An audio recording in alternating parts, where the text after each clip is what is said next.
Debate വിത്ത് സ്മൃതി പരുത്തിക്കാട്. ഗാന്ധിയുടെയും പട്ടേലിന്റെയും ജന്മനാട്ടിൽ കഴിഞ്ഞ 30 വർഷമായി അധികാരത്തിന് പുറത്തു നിൽക്കുന്ന നാട്ടിൽ കോൺഗ്രസ് പ്രധാനപ്പെട്ട സമ്മേളനത്തിന് തിരഞ്ഞെടുത്തു എന്നത് വളരെ പ്രധാനമാണ്. കോൺഗ്രസിന് തിരിച്ചുവരവിന് തുടക്കമാകേണ്ടത് ഹിന്ദുത്വ പരീക്ഷശാലയായി കരുതുന്ന ഗുജറാത്തിൽ നിന്നാകണം എന്ന തീരുമാനത്തിൽ ഒരു പോരാട്ട സന്നദ്ധതയുണ്ട്. തിരഞ്ഞെടുപ്പ് വിജയത്തെക്കാൾ പ്രത്യയശാസ്ത്ര ഉത്തരവാദിത്വം ഓർമ്മിപ്പിക്കുകയാണ് പാർട്ടി അധ്യക്ഷൻ മല്ലികാർജുൻ ഖാർഗെയും രാഹുൽ ഗാന്ധിയും ചെയ്തത്.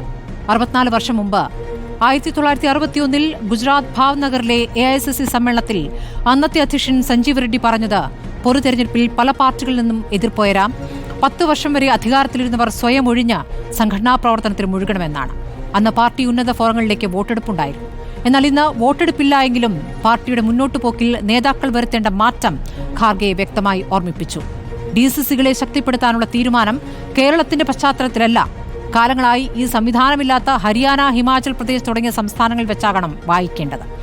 ബഹുസ്വരതയിലൂന്നിയ ദേശീയതയെക്കുറിച്ചും ജാതി സെൻസസിനെക്കുറിച്ചും ന്യൂനപക്ഷങ്ങൾ ആക്രമിക്കപ്പെടുമ്പോൾ പ്രതികരിക്കേണ്ടതിനെക്കുറിച്ചുമെല്ലാം രാഹുൽ ഗാന്ധി വാചാലനായി. പക്ഷേ പുതിയ കാലത്ത് തിരഞ്ഞെടുപ്പ് വിജയത്തിലുള്ള പദ്ധതികൾ എന്തൊക്കെയെന്ന ചോദ്യം ബാക്കിയല്ലേ? പുതിയ തുടക്കമോ എന്നതാണ് ചോദ്യം.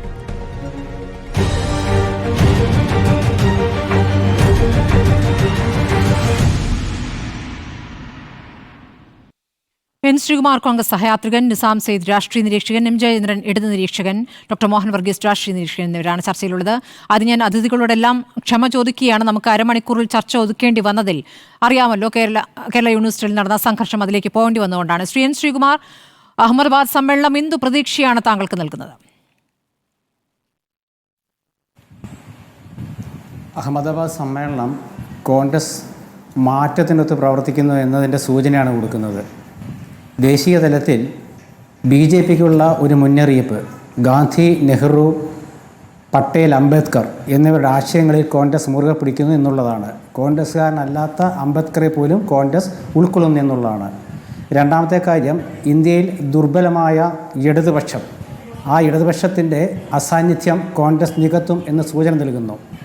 ഇത് കോൺഗ്രസിനെ എതിർക്കുന്ന, കേരളത്തിൽ എതിർക്കുന്ന, ദേശീയ തലത്തിൽ വിമർശിക്കുന്ന ഇടതുപക്ഷവും മനസ്സിലാക്കിയിട്ടുണ്ട് എന്നുള്ളത് മധുരയിലെ പാർട്ടിയുടെ CPMൻ്റെ പാർട്ടി കോൺഗ്രസ് നേരത്തെ വ്യക്തമാക്കിയിട്ടുണ്ട്. അപ്പോൾ അതിൻ്റെയൊക്കെ അടിസ്ഥാനത്തിലാണ് രാഹുൽ ഗാന്ധിയും അതുപോലെ മല്ലികാർജുൻ ഖാർഗെയൊക്കെ പ്രസംഗത്തിൽ പറഞ്ഞത്, പാർട്ടിയെ ശക്തിപ്പെടുത്തുന്നതിനൊപ്പം തന്നെ പാർട്ടിയുടെ പദവികളിലിരിക്കുന്നവർ, അവർക്ക് പ്രവർത്തിക്കാൻ ബുദ്ധിമുട്ടുണ്ടെങ്കിൽ അവർ ദയവായി വിശ്രമിക്കൂ എന്ന് പറഞ്ഞത്. അതായത് ആലങ്കാരികമായിട്ട് ഈ പദവികൾ കൊണ്ടു നടക്കേണ്ട കാര്യമില്ല. 2 കാര്യമുണ്ട്. ഒന്ന്, സംഘടനാപരമായ പ്രവർത്തനത്തിന് അത് അത്യാവശ്യമാണ്. രണ്ടാമത്തെ കാര്യം, സ്മൃതി ഈ ആമുഖത്തിൽ സൂചിപ്പിച്ചതുപോലെ തെരഞ്ഞെടുപ്പ് ഒരു രാഷ്ട്രീയ കക്ഷിക്ക് പരമപ്രധാനമാണ്. ആ തെരഞ്ഞെടുപ്പ് കാലത്ത് പാർട്ടി എന്ത് ചെയ്യണം എന്ന് ആ സമയത്ത് തീരുമാനിക്കാതെ അതിന് മുന്നേ തന്നെ മുന്നൊരുക്കം നടത്തണം.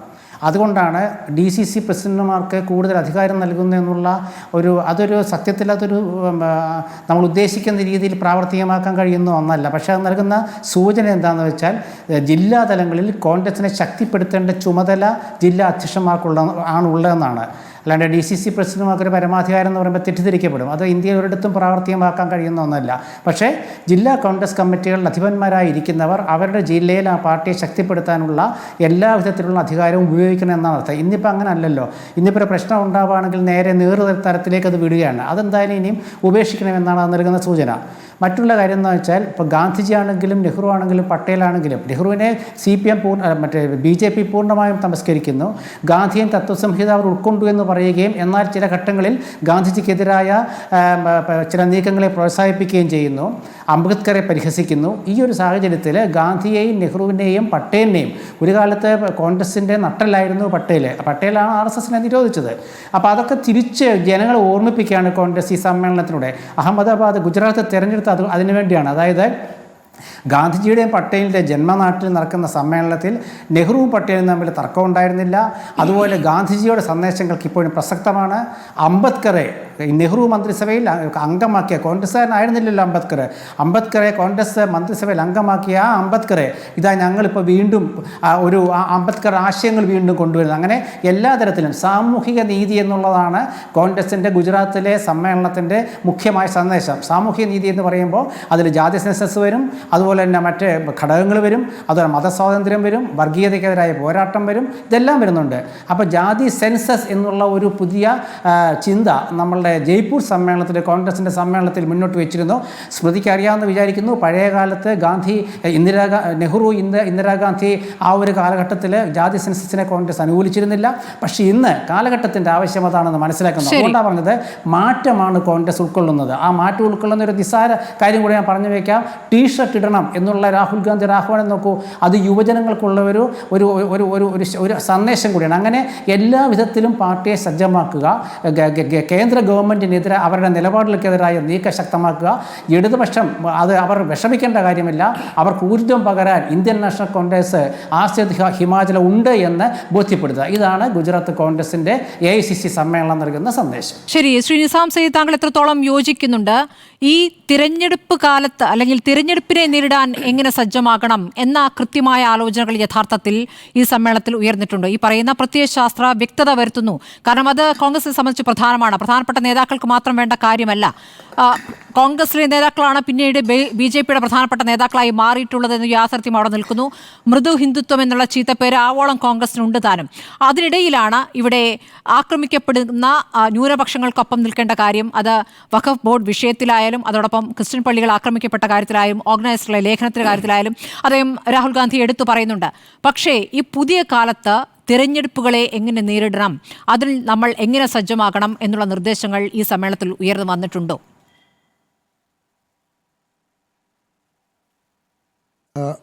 സ്മൃതി, കഴിഞ്ഞുപോയ AICC സമ്മേളനം 4 കാരണങ്ങൾ കൊണ്ട് സവിശേഷമാണെന്നാണ് ഞാൻ വിശ്വസിക്കുന്നത്. സാധാരണഗതിയിൽ പാർട്ടികൾ അവരുടെ വലിയ സമ്മേളനങ്ങൾ നടത്തുന്നത് അവർക്ക് അധികാരമുള്ളിടത്താണ്, അവർ ഭരണത്തിലുള്ളിടത്താണ്.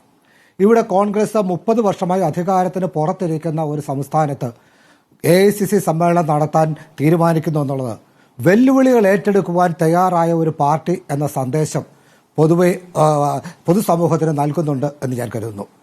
രണ്ടാമതായി, BJP കയ്യേറാൻ ശ്രമിക്കുന്ന ഗാന്ധിജിയുടെയും പട്ടേലിന്റെയും ലെഗസി വീണ്ടെടുക്കാൻ കോൺഗ്രസ് തയ്യാറാകുന്നു എന്നുള്ളത് വളരെ പ്രധാനപ്പെട്ട കാര്യമാണ്. സ്വന്തമായി സ്വാതന്ത്ര്യ സമര സേനാനികളില്ലാത്ത BJP അല്ലെങ്കിൽ RSSും കോൺഗ്രസിന്റെ സ്വാതന്ത്ര്യ സമര സേനാനികളെ അവരുടേതാക്കി മാറ്റാൻ ശ്രമിക്കുമ്പോൾ പട്ടേലിന്റെ നാട്ടിൽ ചെന്ന് പട്ടേലിന്റെ ലെഗസി വീണ്ടെടുക്കുവാൻ കോൺഗ്രസ് ശ്രമിക്കുന്നു എന്നുള്ളത് വളരെ പ്രധാനപ്പെട്ട കാര്യമാണ്. അതുപോലെ തന്നെയാണ് ഐഡിയോളജിക്കൽ ക്ലാരിറ്റി കൃത്യമായി കോൺഗ്രസിന് ഉണ്ടാകുന്നു എന്നുള്ളത്. BJPയുടെ വർഗീയ രാഷ്ട്രീയത്തെ നേരിടേണ്ടത് സാമൂഹ്യ നീതിയിൽ അടിസ്ഥാനമാക്കിയുള്ള രാഷ്ട്രീയം കൊണ്ടാണ് ആവണം എന്നുള്ള ഒരു പ്രത്യയശാസ്ത്രപരമായ വ്യക്തത ഈ സമ്മേളനം മുന്നോട്ട് വെക്കുന്നുണ്ട്. അത് കുറേ നാളായി രാഹുൽ ഗാന്ധി പറയുന്നതാണ്. അതിൻ്റെ ജാതി സെൻസസിൻ്റെ പ്രാധാന്യത്തെക്കുറിച്ച് അദ്ദേഹം പറയുന്നുണ്ട്. പക്ഷേ ഇപ്പോഴത്തെ സമ്മേളനത്തിലുള്ളൊരു പ്രത്യേകത, ഇപ്പോൾ തെലങ്കാനയിൽ കോൺഗ്രസ് ജാതി സെൻസസ് നടപ്പാക്കുകയും അതനുസരിച്ചുള്ള സംവരണങ്ങൾ നടപ്പാക്കുന്ന ഘട്ടത്തിലേക്ക് നീങ്ങുകയും ചെയ്തു. അപ്പോൾ കോൺഗ്രസ് തങ്ങൾ പ്രസംഗിക്കുന്നത് പ്രവർത്തിക്കുന്നു എന്നൊരു സന്ദേശം കൊടുത്തതിന് ശേഷമാണ്, they are walking the talk എന്നുള്ള ഒരു സന്ദേശം കൊടുത്തതിന് ശേഷമാണ് ഈ സമ്മേളനം നടക്കുന്നത്. അതുപോലെ തന്നെ സംഘടനാപരമായ മാറ്റങ്ങളെക്കുറിച്ചൊക്കെ പറഞ്ഞു. സംഘടനാപരമായ മാറ്റങ്ങൾ കേരളത്തിൽ ബാധിക്കില്ലെങ്കിലും ഉത്തരേന്ത്യയിലെ പല സംസ്ഥാനങ്ങളിലും ബാധിക്കും. പിന്നെ എല്ലാ സംസ്ഥാനങ്ങളിലും DCC പ്രസിഡന്റുമാരുമായി രാഹുൽ ഗാന്ധിയും മല്ലികാർജുൻ ഖാർഗെയും നേരിട്ട് സംവദിക്കുന്ന മീറ്റിങ്ങുകളുണ്ടാകും. ഇങ്ങനെ പല പ്രത്യയശാസ്ത്രപരമായി, സംഘടനാപരമായി, ചരിത്രപരമായി ഒക്കെ പ്രാധാന്യമുള്ള ഒരു കാര്യമാണ്. എങ്ങനെയാണ് ഇത് തെരഞ്ഞെടുപ്പിനെ നേരിടുന്നത് എന്നുള്ള ചോദ്യത്തിന് പ്രത്യയശാസ്ത്രപരമായി തന്നെ ഇത് തെരഞ്ഞെടുപ്പിൽ നേരിടാൻ പറ്റുകയുള്ളൂ എന്നുള്ള സന്ദേശമാണ് ഞാൻ വായിച്ചെടുക്കുന്നത്. കാര്യം BJPയുടെ വർഗീയതയെ നേരിടുവാൻ, സാമൂഹിക നീതിയിൽ അടിസ്ഥാനമായ ഒരു പാൻ ഹിന്ദുത്വയെ നേരിടുവാൻ, ഒരു കുറച്ചുകൂടി വ്യത്യസ്തമായ ഹിന്ദു സമൂഹത്തിനുള്ളിൽ തന്നെ അവശതകൾ അനുഭവിക്കുന്ന ആളുകളുടെ അവകാശങ്ങൾക്ക് വേണ്ടി പോരാടുന്ന പാർട്ടി ഞങ്ങളാണ് എന്നുള്ള സന്ദേശം ഉയർത്തിക്കൊണ്ട് മാത്രമേ പാൻ ഹിന്ദുത്വയെ നേരിടാൻ കഴിയുകയുള്ളൂ എന്ന ബോധ്യമാണ്. ശരി, ശ്രീ നിസാം സയ്യിദ്, താങ്കൾ ഇടയ്ക്ക് പറഞ്ഞു പോയത് ഈ സംഘടനാപരമായ മാറ്റങ്ങൾ അത് കേരളത്തിനും ബാധകമാണ്. മറ്റു സംസ്ഥാനങ്ങൾ എന്ന പോലെ കേരളത്തിലും അത് സംഭവിക്കും, കേരളത്തിൽ ഇതിൽ സംഭവിക്കില്ല എന്ന് ആവർത്തിച്ചു പറയുന്ന ഒരു വിഭാഗമെങ്കിലും ഉണ്ട്. ഇവിടെ നോക്കൂ, ഇവിടുത്തെ ഇപ്പോൾ RSSും BJP ആണല്ലോ പ്രധാന വെല്ലുവിളി എന്ന് പറയുന്നത്. അതിലാണ് ഊന്നിയിട്ടുള്ളത് നേതാക്കൾ. ഇവിടെ സംസ്ഥാന അധ്യക്ഷൻ എന്താണ് BJPയുമായി ബന്ധപ്പെട്ട്, RSSുമായി ബന്ധപ്പെട്ട് അദ്ദേഹത്തിന്റെ ഒരു നിലപാടെന്താണ്? ചില വിഷയങ്ങൾ അദ്ദേഹത്തോട് ചോദ്യങ്ങൾ ചോദിക്കുമ്പോൾ അദ്ദേഹം എങ്ങനെയാണ് പ്രതികരിക്കുന്നത്? ഏറ്റവും ഒടുവിൽ എമ്പുരാൻ സിനിമയുമായി ബന്ധപ്പെട്ടുള്ള ചോദ്യത്തിന് പോലും അദ്ദേഹം എന്താണ് മറുപടി നൽകിയത്? എമ്പുരാൻ സിനിമയുമായി ബന്ധപ്പെട്ട് ഇവിടെ പ്രതിഷേധം പ്രശ്നങ്ങൾ ഉണ്ടാക്കിയത് ആരാണെന്ന് പോലും അദ്ദേഹത്തിന് ബോധ്യമില്ല. അപ്പോൾ ഒരു മാറ്റം ഇവിടെയും അനിവാര്യമല്ലേ?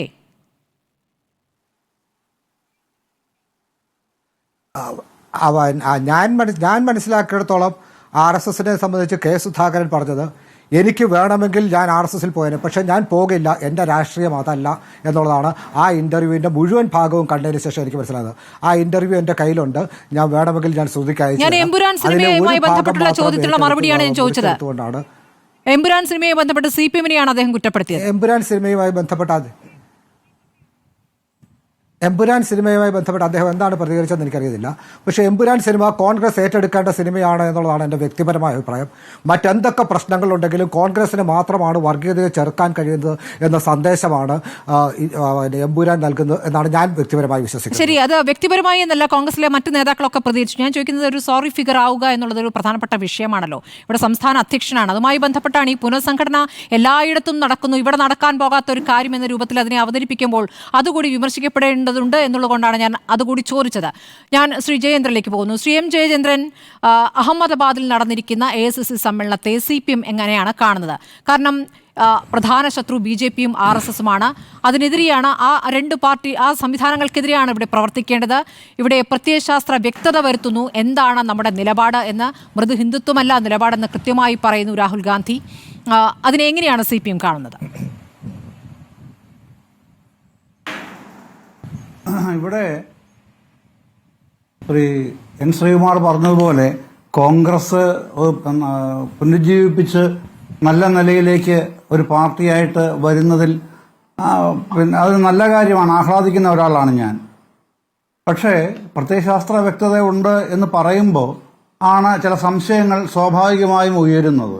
BJP-യുടെ തെരഞ്ഞെടുപ്പ് വിജയങ്ങൾ അവരുടെ സോഷ്യൽ എഞ്ചിനീയറിംഗ് ഫലമായിട്ടാണ്, അതെല്ലാവർക്കും അറിയാം, അതിന് വിശദാംശങ്ങളിലേക്ക് പോകേണ്ടതുമില്ല. പക്ഷെ അത് മാത്രമല്ല കാരണം.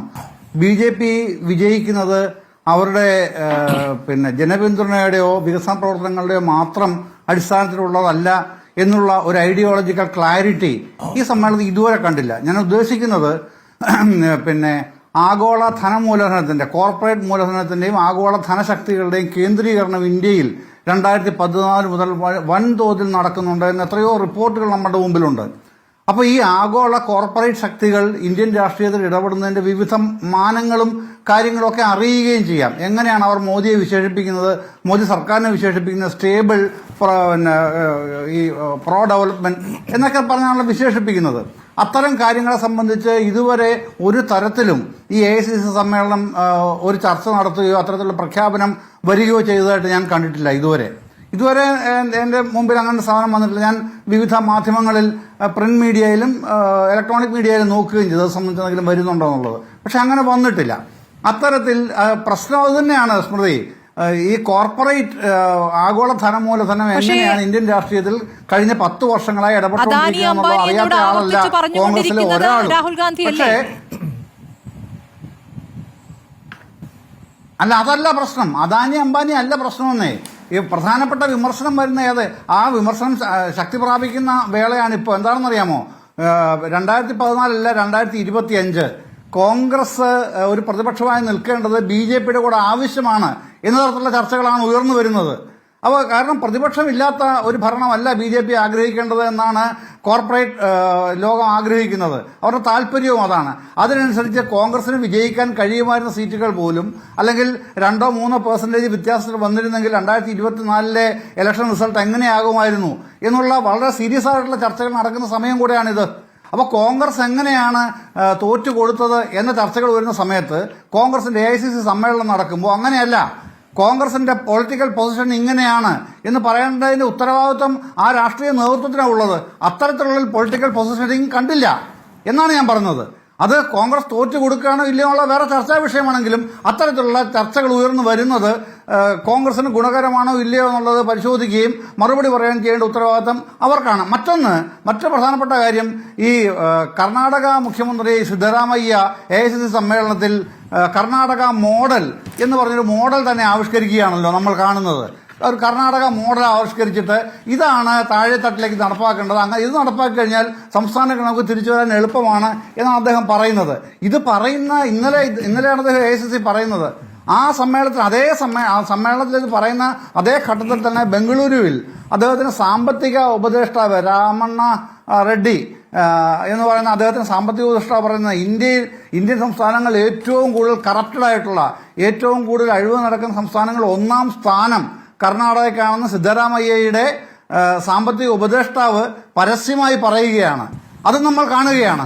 അപ്പോൾ അത് ആ ഒരു വൈരുദ്ധ്യത്തിനെ എങ്ങനെയാണ് കോൺഗ്രസിന് അതിനകത്തുള്ളൊരു ആൻസർ എന്നുള്ളത് ഈ സമ്മേളനത്തിന് പുറത്തു വരേണ്ടതാണ്. കാരണം കർണാടക മോഡൽ അവതരിപ്പിക്കുന്ന ആളാണ് കർണാടക CM AICC സമ്മേളനത്തിൽ. അപ്പോഴാണ് അദ്ദേഹത്തിന് സാമ്പത്തിക ഉപദേഷ്ടാവ് ഇത്തരത്തിൽ വിചിത്രമായ അമ്പരപ്പിക്കുന്ന പിന്നെ നമുക്ക് പെട്ടെന്ന് പൊരുത്തപ്പെടാൻ കഴിയാത്ത വിധത്തിലുള്ള ഒരു സംഗതി ഭരണകക്ഷിയുടെ ഭാഗമായി നിൽക്കുന്ന സാമ്പത്തിക ഉപദേഷ്ടാവ് അവതരിപ്പിക്കുന്നത്. അപ്പോൾ ഇത്തരത്തിലുള്ള വൈരുദ്ധ്യങ്ങൾ അത് അടക്കം കോൺഗ്രസിന്റെ നിലപാട് എന്താണ്? ശരി, ഡോക്ടർ മോഹൻ വർഗീസ്, എത്രത്തോളം വ്യക്തതയുള്ളതായിരുന്നു AICC സമ്മേളനത്തിൽ ഉയർന്ന ചർച്ചകൾ, അതിൽമേൽ ഉയർന്ന നിർദ്ദേശങ്ങൾ മുന്നോട്ടുള്ള പോക്കിനെ സഹായിക്കുന്ന അല്ലെങ്കിൽ തെരഞ്ഞെടുപ്പ് രാഷ്ട്രീയത്തിൽ ഗുണകരമാകുന്ന എന്തൊക്കെ കാര്യങ്ങൾ ചർച്ചയായി എന്നാണ് താങ്കൾ കരുതുന്നത്?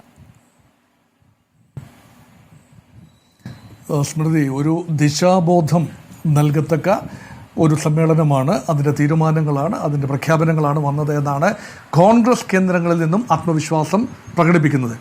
പക്ഷെ നോക്കൂ സ്മൃതി, ഒരു 3 വ്യത്യസ്തമായ ഘടകങ്ങൾ കൃത്യമായി സംയോജിപ്പിച്ചാൽ മാത്രമേ ഒരു രാഷ്ട്രീയ കക്ഷിക്ക് ദീർഘകാല അടിസ്ഥാനത്തിൽ നിലനിൽക്കാനാവൂ, വയബിളായി നിലനിൽക്കാനാവൂ.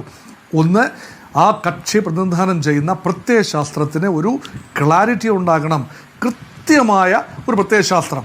അത് അവസാനം ഉണ്ടായത് 1955 വളരെ കാലം മുൻപാണ്, നൂറ്റാണ്ടിന് മുൻപാണ്.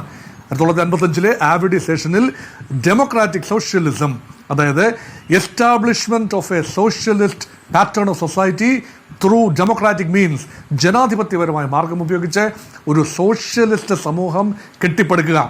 അപ്പോൾ അവിടെ ആ ഒരു പ്രത്യയശാസ്ത്രം 1991 പ്രത്യേകമായ ഒരു പ്രഖ്യാപനങ്ങളൊന്നും ഇല്ലാതെ തന്നെ ഉദാരവൽക്കരണത്തിൻ്റെ ചിറകിലേറി ആ പ്രത്യയശാസ്ത്രം മരവിപ്പിക്കപ്പെടുന്നൊരു കാഴ്ച കണ്ടു.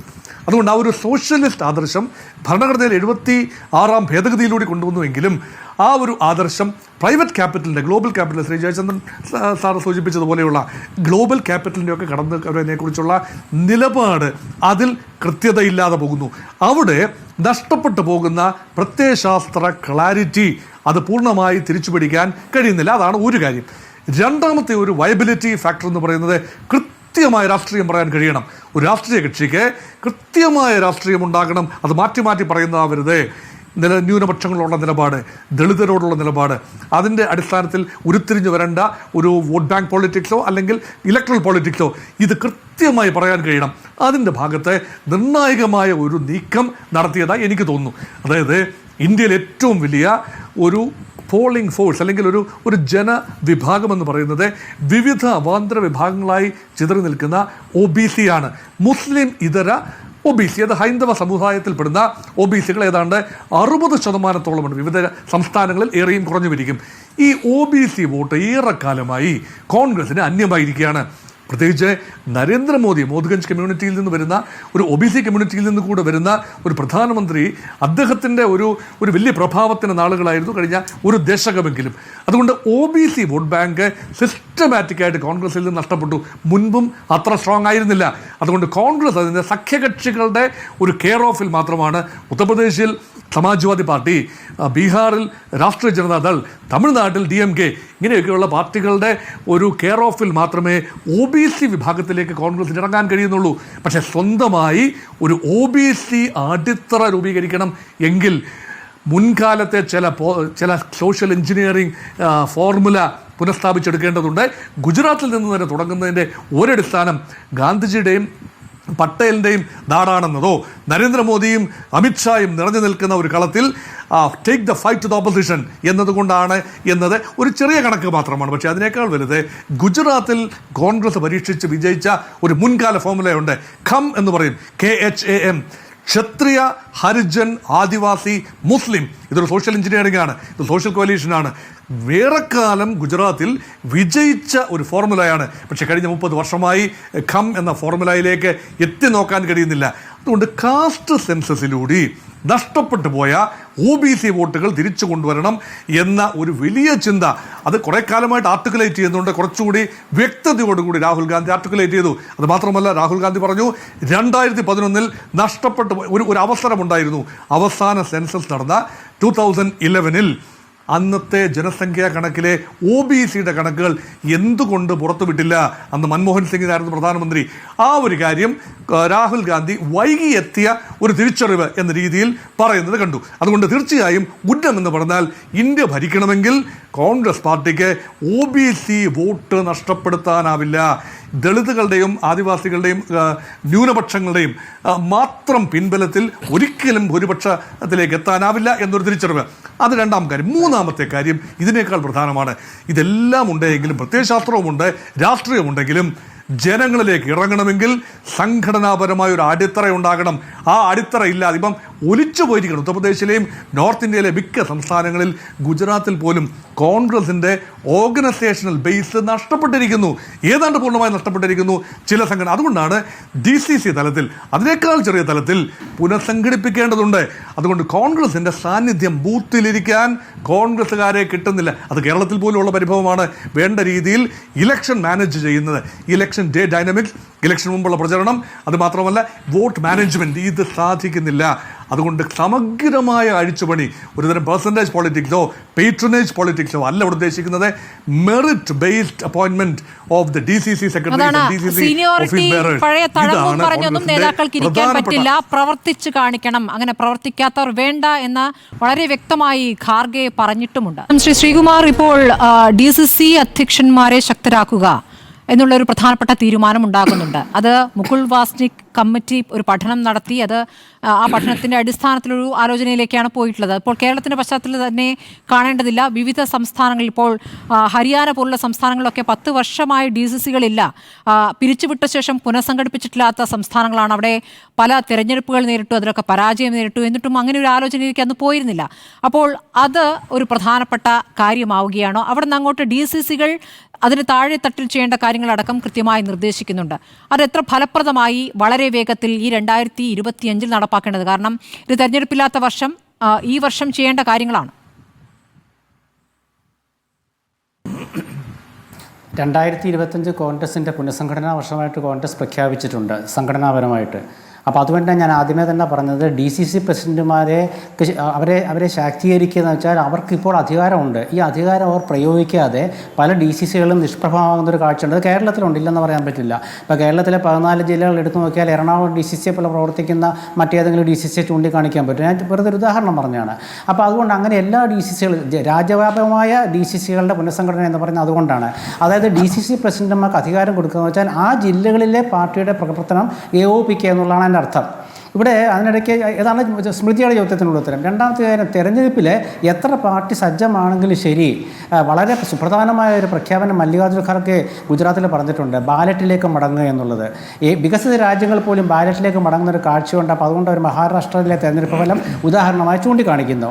അപ്പോൾ ഇങ്ങനെ തെരഞ്ഞെടുപ്പിൽ ഇത് മാത്രം പോരാ, ഇപ്പോഴത്തെ ഇന്ത്യൻ സാഹചര്യത്തിൽ പാർട്ടി ശക്തിപ്പെടുത്തിയാൽ മാത്രം പോരാ എന്നുള്ള ചിന്തയോടെ നിൽക്കുന്നു. രണ്ടാമത്തെ കാര്യം, കോൺഗ്രസിൻ്റെ അടിസ്ഥാനപരമായ തത്വങ്ങളിൽ ഒരു മാറ്റവും വരുന്നില്ല. സാമ്പത്തിക ശാസ്ത്രമായാലും വിദേശ നയമാണെങ്കിലും സാമ്പത്തിക നയമാണെങ്കിലും ആഭ്യന്തര നയമാണെങ്കിലും മാറ്റം വരുത്തില്ല. മാറ്റം ഉൾക്കൊള്ളുന്നത് കാലഘട്ടത്തിനനുസരിച്ചിട്ടാണ്. അതുകൊണ്ടാണ് മൻമോഹൻ സിംഗിൻ്റെ കാലത്ത് ഉദാരീകരണം കൊണ്ടുവന്നത്. ആ മൻമോഹൻ സിംഗിൻ്റെ കാലത്തുണ്ടെന്ന ഉദാരീകരണത്തെ എല്ലാവരും പ്രശംസിച്ചു, പ്രോത്സാഹിപ്പിച്ചു. കാരണം അതുകൊണ്ടാണ് ഇന്ത്യ നിലനിൽക്കുന്നതെന്ന് ചിന്ത വന്നില്ല. അപ്പോൾ അത് നിസ്സാര കാര്യമില്ല. അടിസ്ഥാന തത്വങ്ങളെ ബലികഴിച്ചുകൊണ്ടല്ല. തീർച്ചയായിട്ടും. കാരണം മൻമോഹൻ സിംഗ് കൊണ്ടുവന്ന സാമ്പത്തിക ശാസ്ത്രമാണല്ലോ ഇന്ത്യയെ പിടിച്ചു നിർത്തിയത്. അതിനും അറിയാമല്ലോ, സ്വർണ്ണം പണയം വെച്ച കാര്യമൊക്കെ നമുക്കറിയാമല്ലോ. അപ്പോൾ കോൺഗ്രസിനെ സംബന്ധിച്ചിടത്തോളം രാജ്യവ്യാപകമായി വേരുള്ള കോൺഗ്രസ്, രാജ്യവ്യാപകമായി നെഹ്റുവിൻ്റെ കാലത്തിൻ്റെ ഒരു നയം രൂപപ്പെടുത്തിയ കോൺഗ്രസ്, വിദേശ നയം പോലും ശ്രീമതി സ്മൃതി ഓർക്കുക, കോൺഗ്രസിൻ്റെ വിദേശ നയം പോലും മൊറാർജി ദേശായി മന്ത്രിസഭയിൽ വാജ്പേയി മാറ്റിയിട്ടില്ല. അത്രയും ശക്തമായിരുന്നു ആ വിദേശ നയം, ചേരിചേരാ പ്രസ്ഥാനം എന്നുള്ള രീതിയിൽ. അപ്പോൾ അങ്ങനെ ഒരുപാട് വിഷയങ്ങളുണ്ട്. അപ്പോൾ ഇവിടെ നമ്മൾ ചർച്ച ചെയ്യുന്നത് ഗുജറാത്ത് സമ്മേളനം നൽകുന്ന സന്ദേശം എന്ന് വെച്ചാൽ പാർട്ടിയുണ്ട്, പാർട്ടിയിൽ പ്രവർത്തകരുണ്ട്, അനുഭാവികളുണ്ട്. പക്ഷേ അവരെ ഏകോപിപ്പിക്കാവുന്ന ഘടകങ്ങൾക്ക് ക്ഷീണം സംഭവിച്ചിരിക്കുന്നു.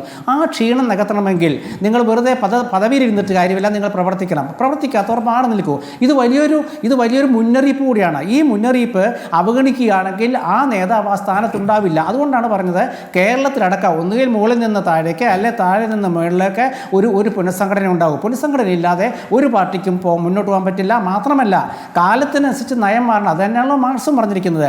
ആ നയമാറ്റം CPM ലുണ്ടല്ലോ, എല്ലാ പാർട്ടിയിലും ഉണ്ട്. അങ്ങനെ നയം മാറുമ്പോൾ അടിസ്ഥാന തത്വങ്ങൾ ബലിയടിക്കുന്നുണ്ടോ കോൺഗ്രസ്? ഇല്ല. അടിസ്ഥാന തത്വങ്ങൾ എന്താണ്? മതേതര ജനാധിപത്യ ചിന്തകൾ. അതിലെന്താ ഒരു സംശയം എന്തെന്നാണ്? പിന്നാക്ക വിഭാഗക്കാർ കോൺഗ്രസിൽ നിന്ന് പോയി. എങ്ങനെയാണ് പോയത്? പിന്നാക്ക വിഭാഗക്കാർ കോൺഗ്രസിൽ നിന്ന് മാറിയത് പ്രാദേശിക തലത്തിൽ ചില സോഷ്യലിസ്റ്റ് പാർട്ടികൾ ശക്തിപ്പെട്ടതുകൊണ്ടാണ്. അത് മധ്യപ്രദേശിലാണെങ്കിലും ഉത്തർപ്രദേശിലാണെങ്കിലും പ്രാദേശിക കക്ഷികൾ ജാതീയ അടിസ്ഥാനത്തിൽ അവർ സംഘടിച്ചപ്പോൾ കോൺഗ്രസിൻ്റെ പിന്നാക്കക്കാർ ചോർന്നുപോയി. അത് തിരിച്ചു പിടിക്കാൻ വേണ്ടിയും ഇപ്പോഴുള്ള അവസ്ഥ നിലനിർത്താനുമാണ് ജാതി സെൻസസ് ജയ്പൂർ സമ്മേളനം കൊണ്ടുവന്നത്. അതാണ് മാറ്റം എന്ന് പറയുന്നത്. അപ്പം അത് ഇന്ദിരാഗാന്ധിയുടെ നെഹ്റുവിൻ്റെയും ചിന്തയ്ക്കെതിരല്ലേ? അപ്പം അതുകൊണ്ട് അടിസ്ഥാന തത്വങ്ങൾ അവിടെ നിലനിർത്തിക്കൊണ്ട് രാജ്യത്തിൻ്റെ നന്മയ്ക്കുള്ള തത്വങ്ങൾ നിലനിർത്തിക്കൊണ്ട് കാലാകാലങ്ങളിൽ കോൺഗ്രസിനെ പുഷ്ടിപ്പെടുത്താനും അതുവഴി ഞാൻ പറഞ്ഞല്ലോ ഇടതുപക്ഷ ശക്തികൾക്ക് പ്രോത്സാഹനം നൽകുന്ന തീരുമാനമെടുക്കാനുമാണ് കോൺഗ്രസ് ചില നയങ്ങൾ ആവിഷ്കരിക്കുന്നത്. ശരി, നമുക്ക് സമയക്കുറവുള്ളത് കൊണ്ട് ബാക്കി രണ്ടുപേരിലേക്കും വരാൻ കഴിയില്ല, ക്ഷമിക്കണം. നമുക്ക് അടുത്ത ദിവസം ഇരിക്കാം. വളരെ നന്ദി Shri N. Sreekumar, Nizam Sayed, M. Jayachandran, doctor Mohan Varghese ചർച്ചയിൽ പങ്കെടുത്തതിന്.